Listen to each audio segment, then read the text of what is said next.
Everybody doing good? Awesome. So just really quickly before we get started, I just want to go back on that recent announcement I made and just tell you guys, if you like these daily reviews, if you like us going over price action together like this, please do show support elsewhere so we get more people, the community grows, and that's what gives me the motivation to do all of this. Getting on calls like this are very rough sometimes on the energy, right, when you're trying to do so much. So if you like this and you appreciate it, show me support on Twitter. Just react to the announcements. That brings people in, that shows engagement, and that's what drives new people to this community. Almost at 100 members. I love that. Comment on them, post people. Yeah, exactly. That's the direct way of saying it. I would greatly appreciate that. Now that's out of the way, let's go into our charts, why don't we? I'm going to go top down as I would with any analysis, right? When you're analyzing something after it happened, I love going top down. But I'll start on our SMT screen.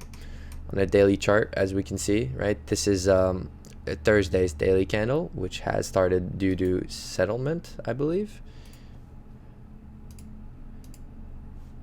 That is weird. I never saw that before. Wednesday's daily candle, beautiful. I believe it's because of the adjust for contract changes. Oh no, it's because I'm on NQM and not NQ1. Awesome. Okay, so we had a beautiful expansion higher, as you can see right here. Beautiful trade going long. Well, we'll dive into that later. Don't worry about it. But just looking at our charts, what can we tell right away? Right, we had downwards SMT on the previous weeks. So Monday, March 11th, and last week we had SMT, and we followed that SMT higher. I just want to mark that out because that is of importance for what happened today. So SMT between ES and NQ, confirmed by YM right here, the Dow Jones, confirmed that we are indeed failing to push lower, so we are stronger to the upside. Now, if I go to a 4-hour chart, what did I say I was looking at? I was looking at this inverted fair value gap, and especially this high. This high was going to tell me everything. By the way, if you missed this, it was in the midweek analysis. I did not post a video on YouTube about it. I want to keep those when I'm doing pre-week analysis updates. I want to keep those for the Discord only. So you had to be there, sadly. But what I said is I was going to be looking at this high specifically, and this fair value gap, and this fair value gap, which I wanted to inverse. The plan was very simple. I'm just going to go over it very quickly right now. It's either we sweep this high and respect this fair value gap and push lower, or even not having to go there. We had SMT right here between ES and NQ at that moment before we traded higher. I said if we invalidate this SMT, I'm going to be looking for it to push through this high. And if we don't invalidate this SMT, invert this, continue lower, target sell side. So as we can see, what happened today? Well, let's just say I dropped down to a 1-hour chart to have a little more insight. FOMC brought us higher. Don't worry, we're going to go down to the lower time frame charts to get a deeper understanding. But the big thing to look at is, hey, SMT pushed up. More specifically, if we look at an hourly chart, the initial liquidity injection from SMT at 2 p.m. pushed us higher. Once I reach 500 followers on Twitter, I will be releasing my complete PDF about the economic calendar. So if you don't understand what I'm saying when I say initial liquidity injection, FOMC is a 2-step delivery system. So we'll dive deeper into that. But the big thing to be looking at is if I look at this low and this low right here. So I'll show you guys. And as I stated beforehand, what did I need to consider a long idea? SMT. I said it multiple times during the pre-week and the midweek analysis. I said it. I need bullish SMT to even consider trading on Wednesday, which I did today because I had a beautiful setup. So as you can see, we had SMT right here cemented at the 1 p.m. close of the candle. We don't even need to dive deeper. Nasdaq was stronger, ES was weaker. So if we look at our liquidity points, then what could we be targeting? Very simple. this high, which is this high as well. As I talked about, I keep referring to the pre-week, so I'm sorry if you weren't there, but I'm gonna keep referring to that. As I said in the pre-week analysis, liquidity pools where SMT was previously present. So these two right here. Should I take off the text so we can see something? Right here, I'm comparing these highs together. This SMT. These liquidity pools are high probability. There is a lot of liquidity at those levels that the algorithm will refer to target.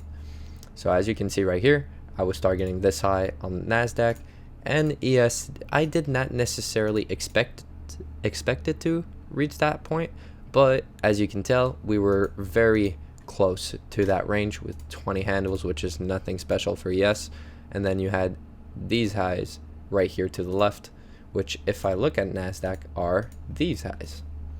We are not doing an analysis right now, we're just doing a daily review, but this was the high probability objective of external range liquidity. The reason why I'm not looking at the morning at all is because of FOMC. We don't trade before FOMC, so if you took a trade before 2:30 today, you were gambling. That is my opinion. I will stick by that 100%.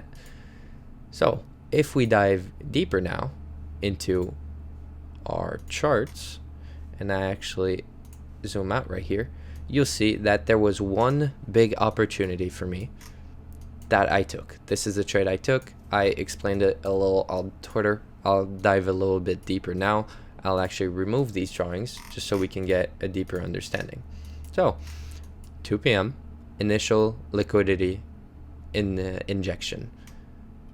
So would it be true to say that the fair value gap that was formed at that time would be more important? Well, yes. It is literally an algorithmic fair value gap. That's just the only way you have to look at it. It isn't a fair value gap created by an algorithmic, so the algorithm inputting a certain program. So yes, that fair value gap, that was disrespect in respect of certain levels, will be very important to me. So what did we do? Well, at first, I see an initial move, which is oftentimes on side. Sorry, I'm just going to remove this blue line, which is pissing me off, which is oftentimes on side. Then what did we do? We accumulated, blah, blah, blah. If you try to trade like that, inside of that, you would have been disappointed no matter what. Try to long here, didn't reach your objective. Try to short here. If that was your objective, I'm not into negative RR. If you are, then good for you. But what you saw right here was accumulation. I like to mark it out as blue. So right here, what did you have? Accumulation. Why? Because it was preparing for the 2:30 news, which was the actual FOMC press conference. 2 p.m. is just the initial liquidity. So we were waiting for what? Waiting for an aspect of time. And this beautiful leg right here, I'm just going to mark it out the right way. Give me a second. This beautiful leg right here is our manipulation. What time did our manipulation start? 2:30. It is algorithmic. It is precise. So at 2:30, when we had the FOMC release, we just had a beautiful manipulation leg, a Judah swing. What are we going to target? Liquidity. This liquidity right here. So this previous swing low, which is an intermediate term low, we took out that swing low into an important fair value gap. If we were to break this fair value gap, forget it, right? Look at this liquidity right here. So just before that started, we were consolidating, and then we took out that low. Believe that's, daily open. This indicator right here is power of 3 for a daily candle. And as you can see, we had 355 handles today, which was a beautiful move. But right here, we took out barely that low, and that's where the SMT was formed, and then pushed on higher. So we took out liquidity into an important fair value gap, not any, an important fair value gap. That is where? In discount. No matter if I'm looking at the small range or the big range, this is my important discount and efficiency. So there's no need to look further. That fair value gap will tell me everything I need to know about what happens after. We're spending too much time in it. We're disrespecting specific levels. Like what? Like consequent encroachment, for example. I just put it as a straight line so you can see it better. That is the midpoint of this fair value gap consequent encroachment. So if we disrespect those levels, spend too much time in there, in my mind, we're gonna invert it, and then we're gonna push lower. We have a bunch of liquidity ready for the use, right? It's FOMC. It's gonna form a big fucking move, right? I don't know how far we went because we didn't have much time, but if we just look at a quick framework right here, we just did 200 handles in what, an hour and a half. That is a big move. So to go back to where we were, took out liquidity into the fair value gap. What is this right here? I had it marked out just before. I'm gonna mark it out like this right here. A big candle like that, taking out previous highs, going so far higher. What is that? That is displacement right here. So I can tell that we have a higher objective. Okay, well, what could be our higher objective? I have a fair value gap right here. Let me just mark it out correctly so I don't have a big black line in the middle of it. Awesome. So I have a fair value gap right here. This could be my objective.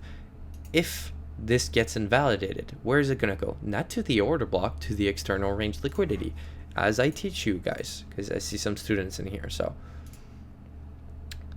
right here, that was our objective. If this gets invalidated, what did it do? Inverse that fair value gap. That was my entry. Why? Because at this point, I understand that this is the move. And what do I have right here? Two highs in close proximity. This is going to be low resistance through. I understand. So what was my objective? Well, the high at 1405. This external range liquidity was an objective. So was it a large trade? No, it was a quick scalp, right? This was the low-hanging fruit objective, this external range liquidity. So what was the trade? Well, right here, inside this inverted fair value gap, I have a fair value gap.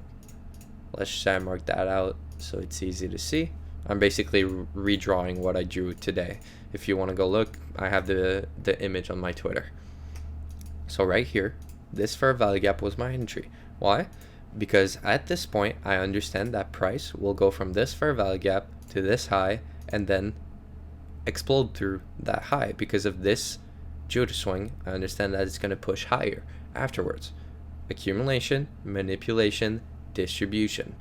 Distribution will be the largest move and will be the real move, the true move, not manipulated. Okay, but Oliver, where was your stop, right? That's 66 handles for 0.8 R. Let's just call it 0.8 R. My stop wasn't there because I have this fair value gap right here. I'm going to draw this one with a rectangle right here. So if this fair value gap gets run through, I don't want to be part of that trade at all, because it's going to start digging into that wick and it shows me that, hey, we're not that bullish. It's just that if we are, I wanted this to remain open, but I allowed my stop to fill it. So my stop was where? Not at the fair value gap low, at 3 ticks. So straight 12 handles. And yes, right now you're going to say, oh, it's with hindsight, blah, blah, blah. My students can vouch. I always say it. I don't have my stop at that level. I have it 3 ticks under. If I'm using a fair value gap as a stop loss, I have it 3 ticks under. That's just how I roll. So I had a nice little scalp right there. Actually, if you looked at the Twitter, you'll see that I actually made a mistake. I was trying to trade MNQ new to Top Step X. It was my first time using the platform, and I actually went long on ES. So instead of risking, I believe was like not even $100, like $75, because I wanted to make it realistic for you guys and just basically slow so you guys could see the whole progress. Well, I risked 375, and I had 3.9 realized because I took a contract off right here, another off right here, and then I had to force close my position at this level because it was up 1500, and that's the consistency rule with Top Step. So you had one beautiful opportunity. Yes, of course, you can tell me like, oh, I could have entered also right here, you know, just a bit later. Anything above this, to me, is not high probability. To have a high probability trade, I need it beforehand, right? So this is my low-hanging fruit objective. And then I can have a runner and break even. Just look at the trade, right? If I had a runner and break even, I would have gotten scared right there, but I don't move my stop to break even before I take profits. So let's just say you took one off here, then moved it break even, scared you again, but just like that time, scares you, and then you're just running. And the final objective for me was the new week opening gap, but it went out of session, so that's not interesting to me. All trades have to be closed by 4:05, so you would have actually been able to catch that range, because I trade on prop firms for any new people. So very simple. To me, there was one opportunity. You can argue that this fair value gap was an opportunity, and even better, this one. But if you would have asked me at that time what this fair value gap will do, I would have told you it's very bullish. It doesn't have a lot of time to do its move, so it's going to leave that open and continue running, which, if I'm not mistaken, ES did. Yes.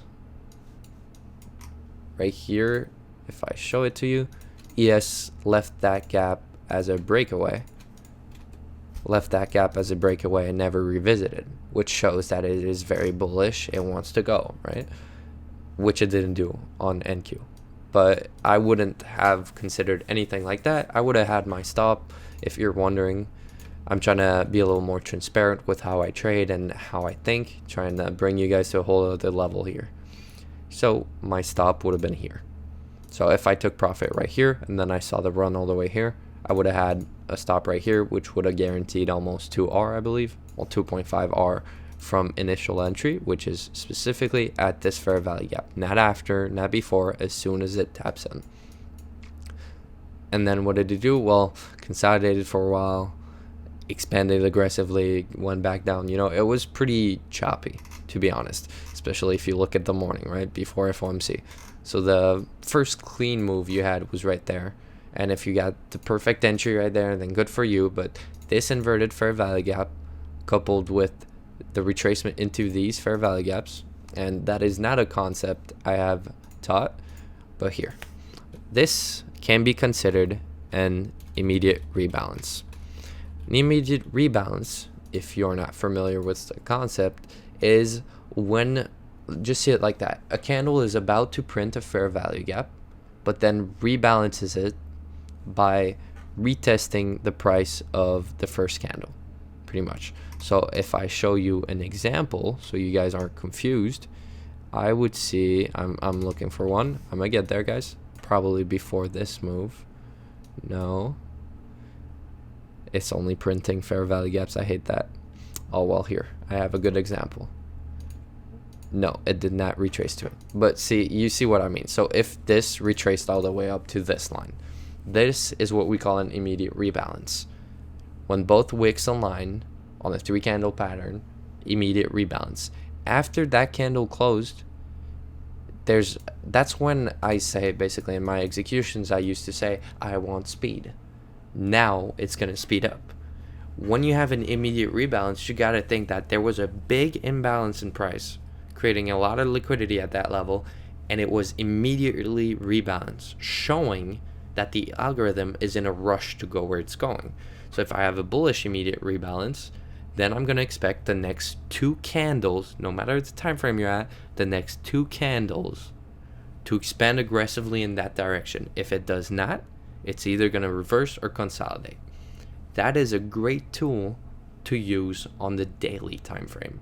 When you have a daily immediate rebalance, which means what? In my 1 minute chart, I'll see previous day low or previous day high retested and respected.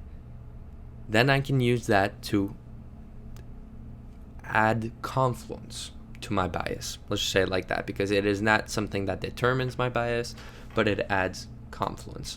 Another thing I forgot to mention, if you have a 5 minute chart, now I have a bunch of drawings, but this 2 p.m. candle created a nice fair value gap that we just retraced into, and then market structure shift once we broke this high. So, and even a 15 minute, I believe it was a retracement into a fair value gap right here. So the 430 Judah swing was just a retracement into a 15 minute, 5 minute fair value gap. So you had beautiful time frame alignment for this specific trade. And if you're crazy, which I usually am, you would turtle soup this, but I have a rule with FOMC and I wait for it to be clear. So I wasn't waiting it for a specific time for me personally, but I was waiting for it to be clear.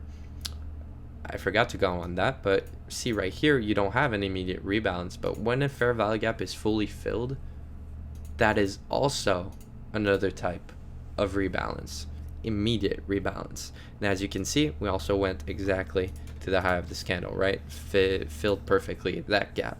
So that is an immediate rebalance as well. And as you can see, the next two candle, we expanded aggressively in line with our direction. So that is a very good concept just for during a trade. So if you want to analyze, should it go now, when you're just analyzing price action because you're in a trade, that is definitely one of the things to look out for. 100%, right? If we just dive a little deeper, what did we do? Retrace to an order block. You weren't scared there, right? Just look at that wick. You were happy. I actually trailed my stop to that wick at that specific moment. Then what did we do? We kept expanding higher aggressively. And at that point, you're just so much in profit, you don't care about how deep it retraces, and you have a stop. Well, personally, I would have had my stop right there. As I said, I had to close it like about here because I was up too much for the consistency rule for the top step, the combines. And I'm not going to analyze further. What could you have used for targets? Very simple. I'm just going to reverse this real quick so we see it. What do I have right here? I have new week opening gap right after 1.5 standard deviations. One standard deviation is a good objective to have. Nonetheless, let's just say I make my life easier and I just extend them. As you can see right here, you would have had your one standard deviation as your objective that allowed for, say I try and be precise, so 97.25. So one takedown. I hate that, so I won't go one takedown, but about 12R. And then you could have continued further all the way to the new week opening gap, but had to close at 405. So you would have been up, what is that? That's 405 close. That's about 14R. So very much a beautiful trade. And of course, compared to the daily price action, it seems like the only valuable time to be looking at your charts.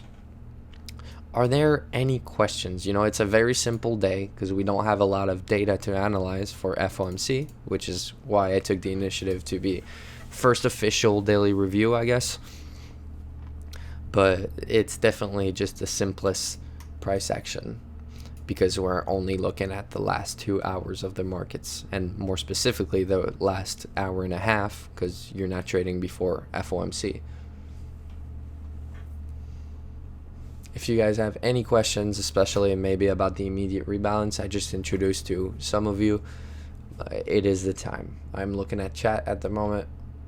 Just ask anything you wish.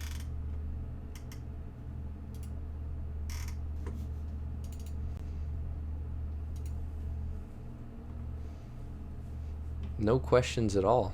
All right. Oh, I see you guys typing. Especially for you, Mark, it must be nice. The first things I went through as a 19-year-old profitable trader. I'm 20 now, but I didn't have much people to compare to. And that seems good, but you actually want to see like, okay, well, what do you think? I'm not going to let it affect my trading. I'm not going to let it have anything to do with me.